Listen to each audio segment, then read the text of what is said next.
More than 50,000 Roman soldiers died in a single day. One of the most powerful civilizations in history stood on the edge of destruction. And behind it all was one man, Hannibal Barca. This is the story of the Battle of Cannae, the battle that nearly erased Rome from history. In the 3rd century BC, two superpowers dominated the Mediterranean world, Rome and Carthage. Rome was expanding rapidly. Carthage controlled vast trade networks and possessed enormous wealth. Their rivalry exploded into a series of conflicts known as the Punic Wars. At the center of that conflict stood Hannibal Barca. As a child, Hannibal swore an oath before his father. He promised to remain an enemy of Rome for the rest of his life. Years later, he would fulfill that promise. Rome believed the Alps were an impossible barrier. No army could cross them. Hannibal proved them wrong.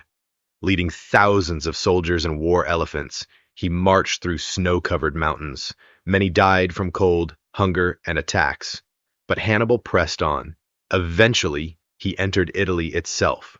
Realizing the danger, Rome assembled one of the largest armies in its history. Nearly 80,000 soldiers marched to confront Hannibal. Roman commanders were confident. They believed victory was inevitable. In 216 BC, the two armies met near Cannae. Rome held a massive numerical advantage. Everything seemed to favor the Romans. But Hannibal had already prepared a trap. As the battle began, Hannibal deliberately allowed the center of his army to fall back. The Romans believed the enemy line was collapsing. They pushed deeper and deeper into the formation. Unknowingly, they were walking directly into a trap. Suddenly, Carthaginian troops attacked from both flanks. At the same time, Hannibal's cavalry struck from behind. The Roman army became completely surrounded. Military historians call this maneuver the Double Envelopment. It remains one of the greatest battlefield tactics ever executed. Panic spread through the Roman ranks. There was nowhere to run. Soldiers became trapped together in a shrinking circle. Within hours, more than 50,000 Romans were dead. Some estimates place the number even higher.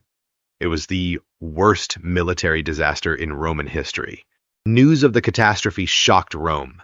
The city feared its end had come. Yet Hannibal never marched directly on Rome. Historians still debate that decision today. Had he attacked immediately, history might have been very different. Rome survived. It rebuilt its armies. Decades later, it destroyed Carthage forever. But the Battle of Cannae remains a timeless lesson. In war, strategy can defeat even the strongest army. News of the catastrophe shocked Rome. The city feared its end had come. Yet Hannibal never marched directly on Rome. Historians still debate that decision today. Had he attacked immediately, history might have been very different. Rome survived. It rebuilt its armies. Decades later, it destroyed Carthage forever. But the Battle of Cannae remains a timeless lesson. In war, strategy can defeat even the strongest army.